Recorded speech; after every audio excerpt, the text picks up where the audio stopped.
சங்கத்தில் பாடாத கவிதை அங்கத்தில் யார் தந்தது?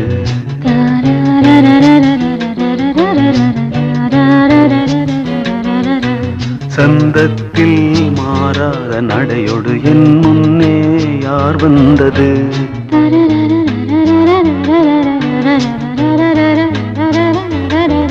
தமிழ் சங்கத்தில் பாடாத கவிதை அங்கத்தில் யார் தந்தது?